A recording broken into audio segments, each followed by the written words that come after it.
Good afternoon, everybody. I was going to make a joke that Charlie is my Debbie McGee, but he even failed at being my beautiful assistant today. So thank you for joining us today.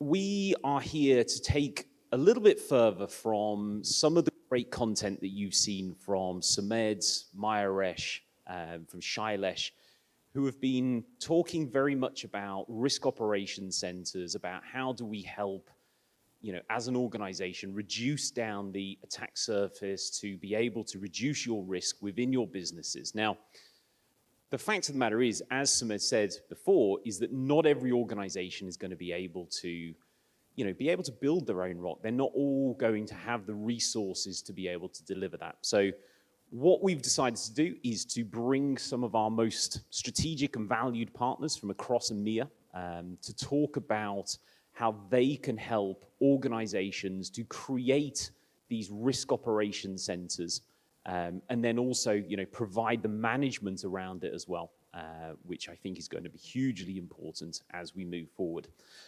Before we begin, let's just get some introductions. I'll start with yourself at the end, Alessandro. Thank you, Ian. Nice to be here. I'm Alessandro Bellato, co-founder and CEO of Nethive, an Italian MSSP.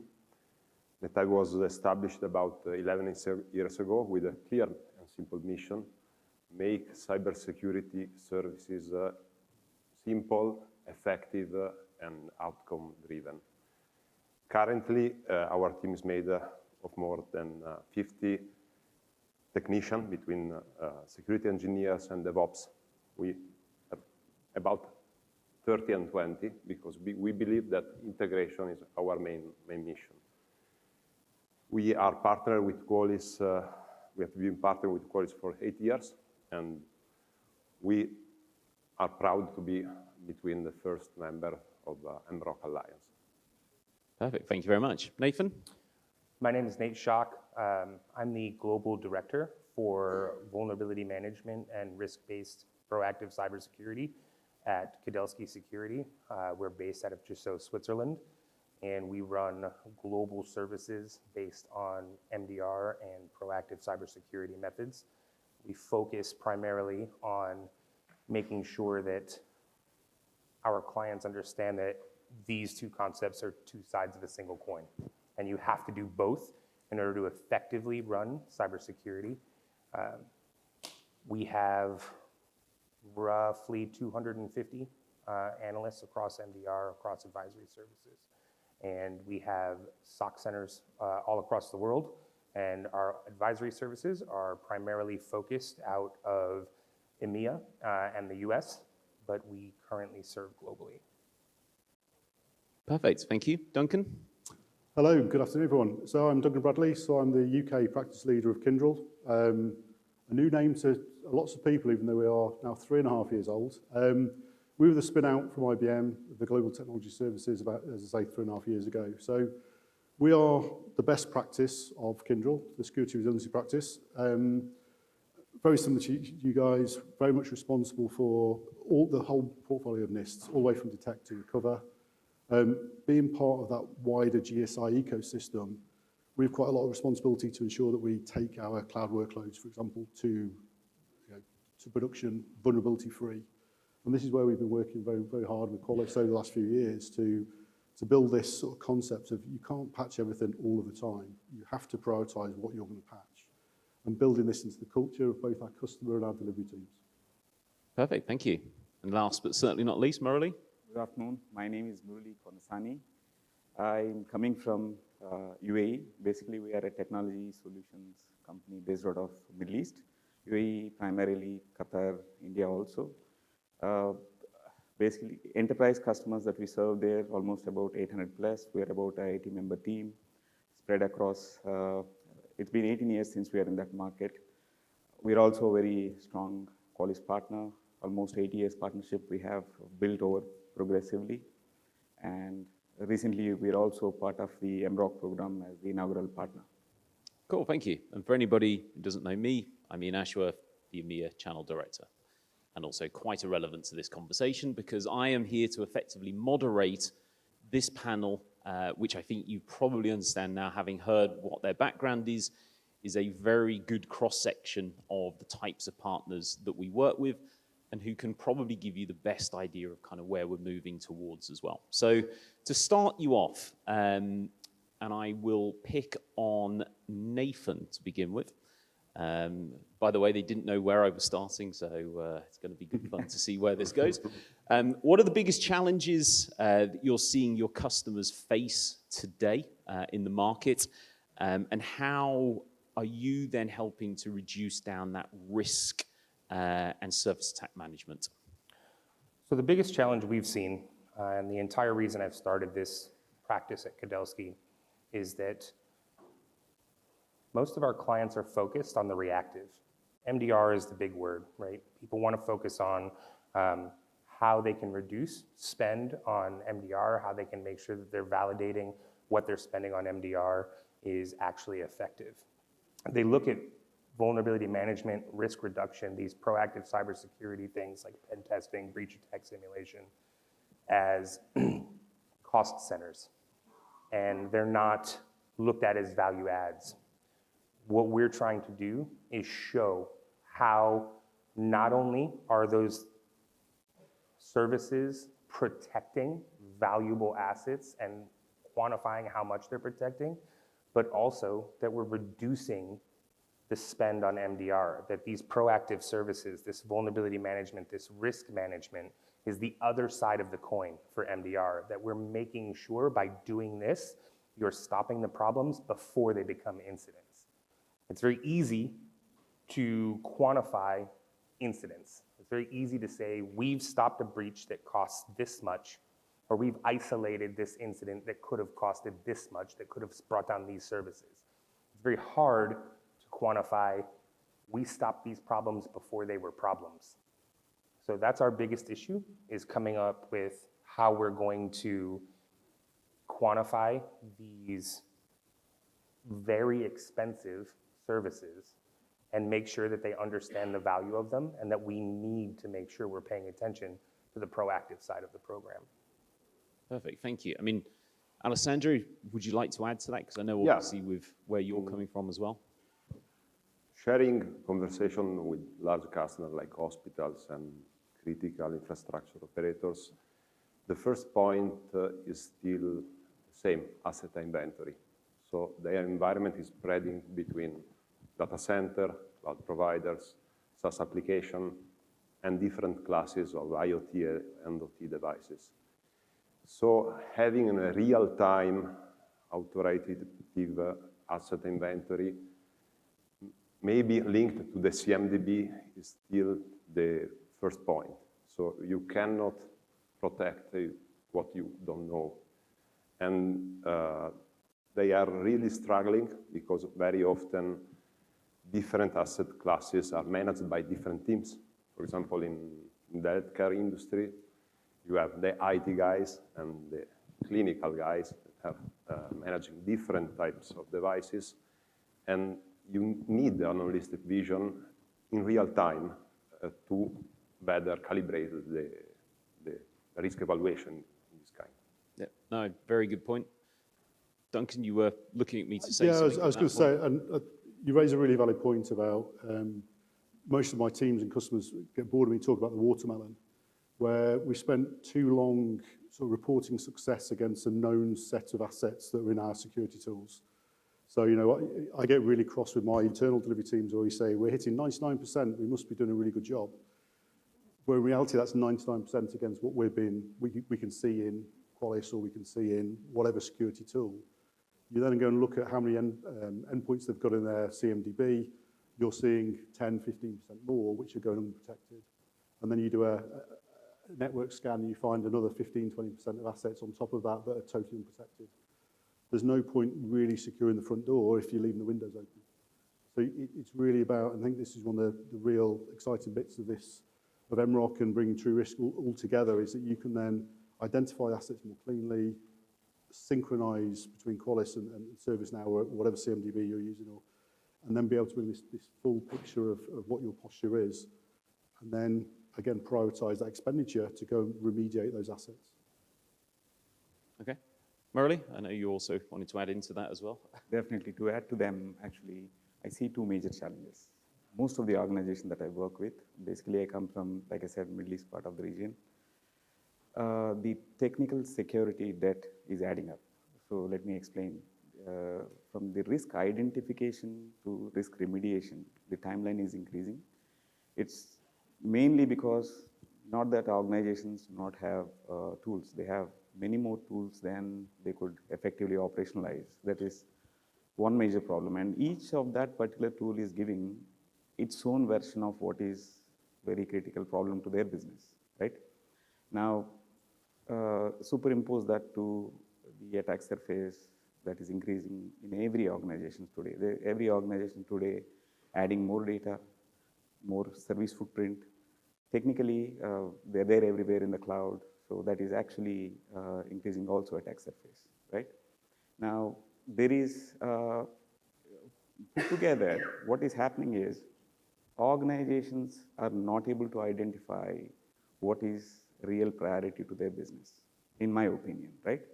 So, technical team may have a different version of what to be fixed first, and the application team may have a different version of what to be fixed. So there is that challenge where there is no common language of what would be a business-centric priority to fix. So this is my take on those. Does anybody want to come in on that? Like kind of, from what we've just discussed, would you agree with kind of what Murali or Duncan said, or would you kind of take that a different way with what you're seeing? I think I agree. I think there's expansion on that. I think, in my opinion, one of the challenges that we face is how to justify these expenditures. And obviously, you're 100% right. We can't secure what we don't know about. So even finding out what we don't know about is an expenditure. And then running these remediations, which can oftentimes be expensive, like take OT into account, right? If I have to remediate bottling machines at a soft drink developer, how many days are they out of business? How many tens of thousands of dollars are lost every minute that machine is down? So how do I say that it is worth it to bring that machine down to fix this remediation at the risk of losing X amount of dollars from a longer downtime due to a breach? So not only do we need to identify all of our assets, but taking everything we're saying up here and validating that what we're asking you to do, how we're asking you to fix this, has a positive return is invaluable. And it's something that doesn't exist right now. I know we talk a lot about CRQ, but overall, we don't have an effective way to quantify how much money we are protecting with how much money we are spending on proactive vulnerability or cybersecurity methods. That's where mROC's kind of going to be the magic. And I think that's a really good point. I mean, we've been talking as a business for a little while now about kind of ROC, Risk Operations Center. And I think the great thing for me is that we have been able to go to our partner community and really kind of get them to understand and be excited about, offering their customers more services and being able to help their customers in delivering this Risk Operations Center concept. I'm curious just to kind of understand from your points of view, because obviously, from a Qualys side of things, the 4 partners here are some of the initial mROC Alliance partners that we've brought on board. But I'm curious to kind of hear from your point of view, when Qualys started talking about risk operation centers, what your initial thoughts were, and whether you thought this is a great idea, how it was going to help you, how it was going to help your customers. I'm going to start this end this time. So Murali, I'm going to throw you straight into this one. Great. I'll be honest. I was asking myself why we've not thought of it earlier. I mean, Risk Operations Center, as it sounds very simple today, but we've never thought about it. I mean, we've been selling solutions into the market for about 18 years.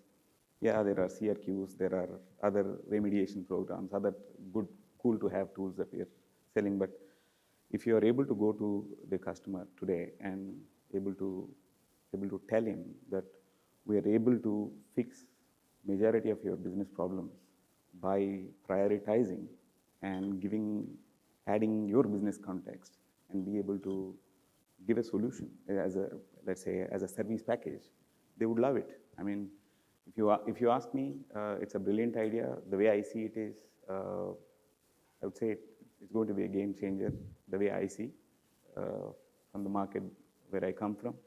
Most of the customers are receptive when we start initiating these discussions. They would like to know more about it. They would like to understand nitty-gritties of how you're going to align it to our operations. How is it exactly going to be packaged and all those. So I see this is going to do good things. Yeah, I think it's a really fair point. I mean, it is quite a new concept, but when you think about it, it's quite an obvious concept as well in a lot of ways. You know, a lot of organizations, we've been talking about SOCs and NOCs for a long time. Yeah. I'd say that very carefully.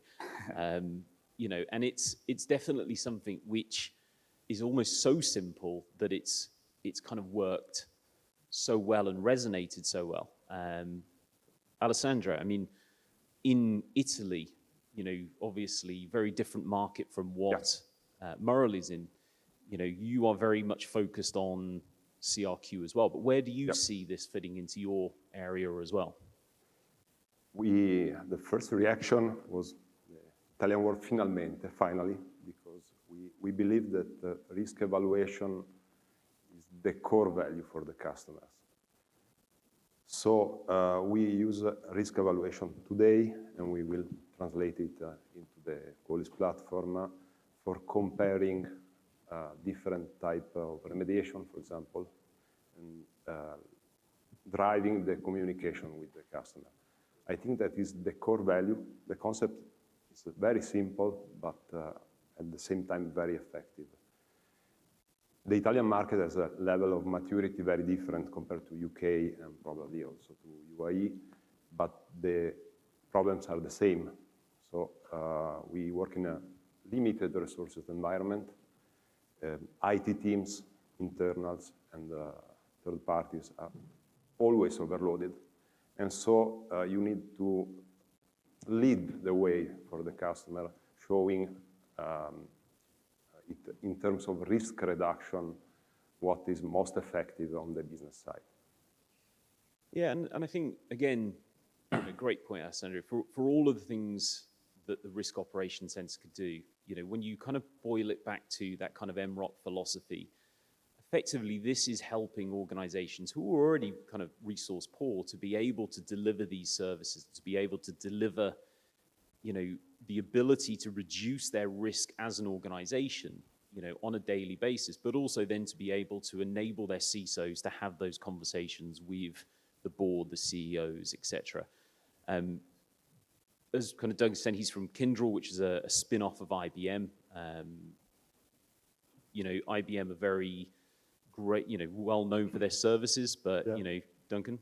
So yeah, we are a wholly owned subsidiary now. We're nothing to do with IBM at all. They're shares in us, just for put on the record in case you recorded. I mean, I was really excited when I heard it, because we were talking about for a long time, this is modern vulnerability management. It's about exploitability management rather than just whack-a-mole of numbers of vulnerabilities. And I think it's really timely. A lot of people are struggling with the new regulations, DORA specifically, that's got some quite challenging changes around how organizations need to demonstrate their vulnerability management process, i.e.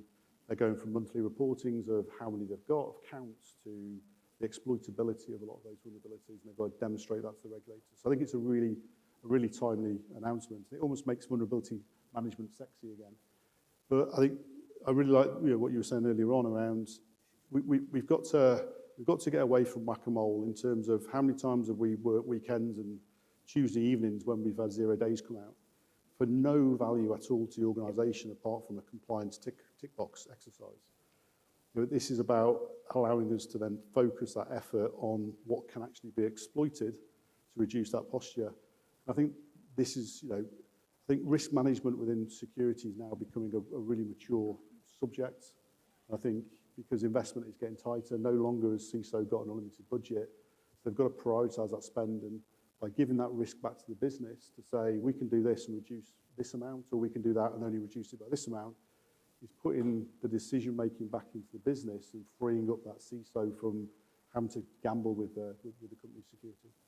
No, it's really good points. And I think that last one you make about, CISOs having to, almost gamble with that money, effectively, as the partner, you're able to give that framework to the CISO to kind of make those decisions in a much better, much kind of succinct way to. But it's saying that it's making it quantifiable for the business leaders. So you are taking a dollar value based on industry best practice and demographics from the organisation. So we play that to what are basically finance people at the end of the day. So it's in a language they understand.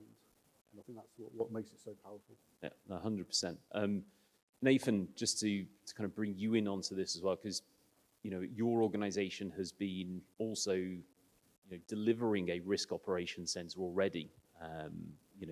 You could probably also take it a bit further to say what you've seen from having already delivered as well. So I want to thank the panel because they made my job really easy here because they've touched on every topic that I would possibly touch. I also want to thank Samed and the executive team for finally giving me an acronym to explain what I've been trying to do for the better part of 10 years. When you look at proactive cybersecurity, and I will use the words proactive cybersecurity and vulnerability management interchangeably, because anything you find from a proactive cybersecurity standpoint is effectively a vulnerability. Pen test finding is a vulnerability. A WAS finding is a vulnerability. A breach attack simulation finding is a vulnerability. So what we're handling is vulnerabilities. What Samed and the team have given me is we're calling them risks, and it makes more sense.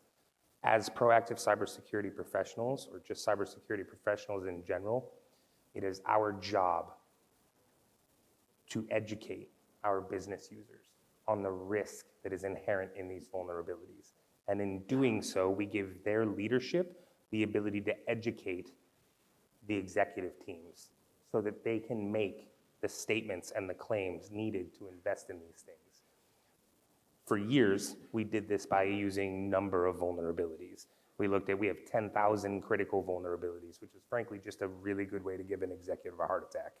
It's not particularly effective. It doesn't actually show us how much risk we have. Qualys brought us something in True Risk. It gave me a way to make risk understandable to executives. So I can now tell them, instead of you have 10,000 critical vulnerabilities, I can tell them month over month, you're trending between 350 and 450 on the True Risk score. This month, we've moved up to 470. However, that's because Patch Tuesday was significantly larger this month. We expect that to normalize over the next month as patches deploy. Now, they've given me the next piece of that. With ROC, what we're able to do is put a dollar value on that. I can tell them, by doing this, by lowering this risk score, it's going to cost us X amount of dollars. In spending that X amount of dollars, we are effectively protecting Y amount of dollars. So you've given me the last piece of the puzzle, which I've been trying to put together for these customers for a significant amount of time, because at the board level, what makes sense? It's the quantification of dollars. How much does this cost? How much does it save? What's the value here? How protected are we? What's our risk? They don't care about the number of vulnerabilities. They care about how much risk they're accepting and how much does it cost them to lower that, and does it make fiscal sense to do so? And I think just coming on this, and I apologise for jumping in, but they can argue about what the dimensions that make up that value. They can't argue, whether you've said it's $150 an hour, which is then compounded up, it should be $125, but you can then change that so it reflects and they personalize it. On the fly. On the fly, but it doesn't reduce the overall risk. Precisely. I think they can buy that, they buy them into that process. Yep. Cool. No, great. So look, we've got literally 2 minutes left before Charlie starts shouting at me to get off the stage. He shakes his head, but he will.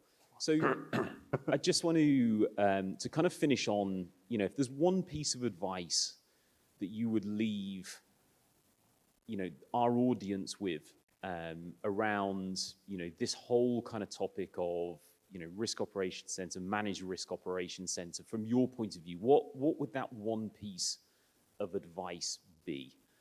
I'm going to start with Duncan on this one.